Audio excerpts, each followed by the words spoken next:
Hi everyone, ఇదైతే Mumbai travel సిరీస్లో day 1 అండి. ఇదైతే రోహిన్ రెడీ చేసాము, మేమైతే స్టార్ట్ అవుతున్నాం అనమాట. ఇదైతే యాక్చువల్గా మేము మార్నింగ్ ముందు ముంబై తాజ్ హోటల్కి వెళ్ళి తర్వాత మెరైన్ డ్రైవ్ బీచ్కి వెళ్ళి తర్వాత సిద్దిపేట వినాయక్ టెంపుల్కి వెళ్తాము. ఆ తర్వాత ఇంకా కొన్ని ప్లాన్స్ ఉన్నాయి, సెలబ్రిటీ హోమ్స్ అది వెళ్ళి చూడొచ్చు అనేసి. సో క్లైమేట్ అయితే ఇలా ఉంది, ముంబై ట్రాఫిక్ అయితే చాలా దారుణంగా ఉంది. అండ్ చూసారా హైవేస్ అవి కూడా బ్రిడ్జెస్ చాలా ఎక్కువ ఉంది ఇక్కడైతే. ముంబై అంతా ఎక్కడ చూసినా బ్రిడ్జెస్, ట్రాఫిక్స్, బిల్డింగ్స్ ఇవే కనిపిస్తాయి అన్నమాట అంతా కూడాను. అండ్ మేమైతే ఇంకా ముంబై తాజ్ హోటల్కి స్టార్ట్ అయ్యాము. అండ్ రోహిత్ కూడా మేము ట్రావెల్ చేస్తున్నంతసేపు మాకు బాగానే సపోర్ట్ చేసేది అనమాట. రోహిత్ అయితే ఆఫ్టర్నూన్ న్యాప్ అలవాటు, అండ్ మార్నింగ్ కూడా ఫాస్ట్గా మేము స్టార్ట్ అయిపోయాం కాబట్టి తన కార్లో పడుకొని లేచి అలాగా తన sleep schedule and food schedule కూడా మారిపోయింది. అండ్ ఇక్కడ చూడండి రోడ్స్ అవి కూడా చాలా బాగుంటాయి. ఇక్కడ మొత్తం అంతా ఏదో ఫారెన్లో ఉంటుంది అనమాట. ఆ బిల్డింగ్స్ కానీ ఆ బ్రిడ్జెస్ హైవే అది కానీ చూసారు, ఇక్కడ బిల్డింగ్స్ ఎంత బాగున్నాయి, ఆ వ్యూ అది చాలా బాగుంది కదా. అండ్ ఇక్కడ బిల్డింగ్స్ చూడండి, మినిమం 20 ఫ్లోర్స్ అంట బిల్డింగ్స్ అన్నీ కూడాను. మేము వెళ్ళిన రోజు క్లైమేట్ కూడా చాలా బాగుంది, మాకైతే బాగా సపోర్ట్ చేసిన క్లైమేట్ కూడానా. సో మాకైతే పీస్ఫుల్గానే అయిపోయింది డే అంతా కూడాను. అండ్ ఇదైతే బ్రిడ్జ్ అండి, దీని కింద వాటర్ ఉందంట, వాటర్ మీద బ్రిడ్జ్ కట్టారంట.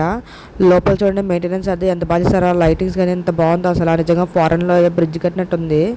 అండ్ ఇక్కడైతే మేము ఇంకా తాజ్ హోటల్కి వచ్చాం అనమాట. దాని ఆపోజిట్లో ఇక్కడ మేము ఫ్యామిలీ పిక్స్ దిగుతున్నాము. అండ్ ఇదిగోండి గేట్ వే ఆఫ్ ఇండియా. మేము వెళ్ళిన రోజు అయితే అది మార్నింగ్ టైం కాబట్టి ఎక్కువ జనాలు కూడా లేరు అనమాట. అండ్ తాజ్ హోటల్ చూడండి అసలు ఆర్కిటెక్చర్ అంతగానే ఎంత బాగుందో అసలు. అండ్ ఇది వచ్చి గేట్ ఆఫ్ ఇండియా అండి. ఇక్కడ యాక్చువల్గా లోపలికి వెళ్ళొచ్చు, బట్ మేము లోపలికి వెళ్ళలేదు. ఇంకా అప్పటికి కొంచెం రెయిన్ స్టార్ట్ అయింది, చిన్నగా చినుకులు పడుతున్నాయని చెప్పేసి ఇంక మేము ఆగిపోయాం అనమాట, లోపలికి వెళ్ళలేదు. అండ్ ఇక్కడైతే నేను రోహికి వచ్చేసి ఇంకా పిక్స్ అవి చేస్తున్నాను అనమాట, సింగిల్ పిక్స్ అవి తీస్తున్నాను. అండ్ నెక్స్ట్ వచ్చేసి మేమైతే బిజినెస్ మ్యాన్లోని చూస్తాం కదండి మెరైన్ డ్రైవ్ బీచ్, ఆ దానికి వచ్చాం అనమాట. ఇక్కడ కొంచెం పిక్స్ దిగుతాము, కొంచెం కాసేపు బీచ్ దగ్గర ఉందామనేసి. అండ్ ఇక్కడ వ్యూ చూడండి, ఆ బిల్డింగ్స్ కానీ ఆ బీచ్ వ్యూ కానీ ఎంత బాగుంది చూసారు అసలు, చాలా బాగుంది ఇక్కడ వ్యూ అయితే. అండ్ రోహిణి అయితే ఓపెన్ ప్లేస్లోకి వస్తే అసలు పట్టుకోలేము అనమాట. సో ఇంకా తనైతే పరిగెడుతూనే ఉంది. మేము కాసేపు ఇంక పిక్స్ ఫొటోస్ తీసుకొని ఇంకా స్టార్ట్ అయిపోయాం అనమాట. అక్కడ నుంచి స్టార్ట్ అయిపోయి కొన్ని సిద్ధి వినాయక టెంపుల్కి వచ్చాము. ఆ రోజు అయితే మాకు అక్కడ అంటే ఎలా ఫస్ట్ టైం కాబట్టి వెళ్ళాము, ఏం చేయాలో కొంచెం అటు ఇటు చూసుకొని నెమ్మదిగా వెళ్ళొచ్చాం అనమాట.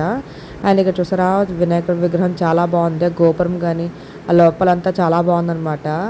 ఫుల్ వ్లాగ్ ఆల్రెడీ నేను పోస్ట్ చేశానండి యూట్యూబ్ ఛానల్, ఎవరైనా చూడలేని వాళ్ళంటే చూసేయండి. Thank you.